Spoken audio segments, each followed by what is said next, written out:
Bismillah, Assalamualaikum. Selamat pagi Ananda hebat. Setelah liburan lebaran kemarin, kita akan belajar lagi ya. Temanya masih tema 8, Praja Muda Karana, subtema 3, muatan bahasa Indonesia. Pada subtema 3, aku suka berpetualang, kita akan belajar menjelaskan rambu lalu lintas berupa rambu perintah. Rambu lalu lintas di jalan ada yang berupa rambu perintah, ada juga rambu-rambu yang lainnya ya. Rambu perintah berbentuk lingkaran berwarna dasar biru dengan gambar atau tulisan berwarna putih dan merah.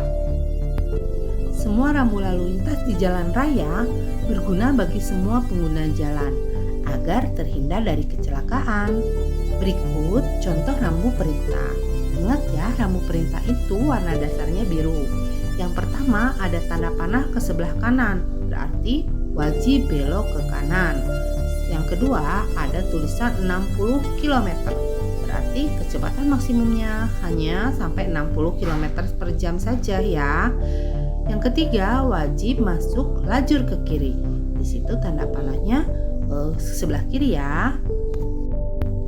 Setelah rambu perintah, ada juga yang disebut dengan rambu peringatan.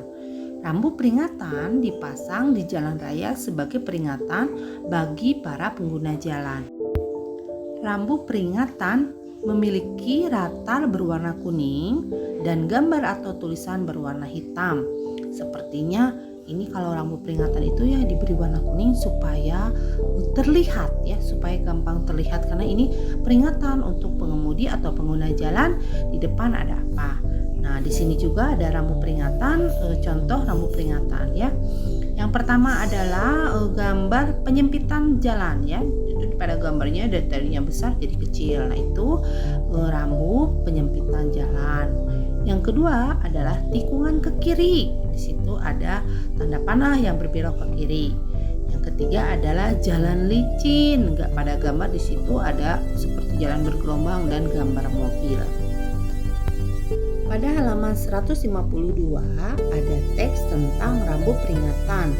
Dan silahkan kalian jawab pertanyaannya yang ada di bawahnya. Itu sebagai latihan saja ya. Menjelaskan rambu lalu lintas berupa rambu larangan. Tadi ada apa saja sebelumnya anak-anak? Ya, yaitu rambu perintah dan rambu peringatan. Nah, sekarang adalah rambu larangan.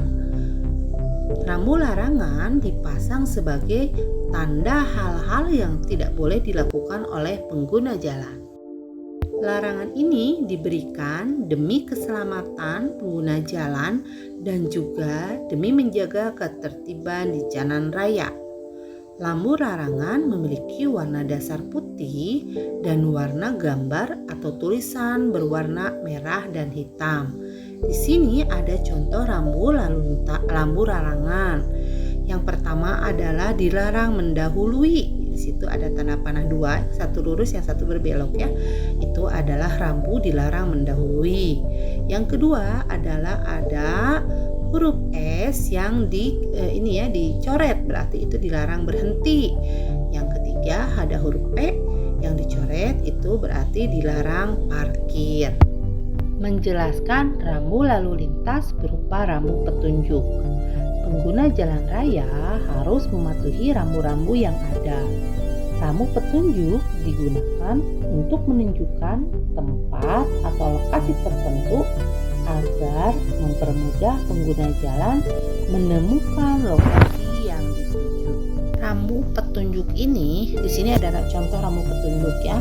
Rambu petunjuk ini biasanya kita gunakan atau memberikan informasi ketika kita berada pada satu daerah yang belum pernah kita datangi atau kota yang belum pernah kita datangi. Ini rambu ini sangat berguna ya.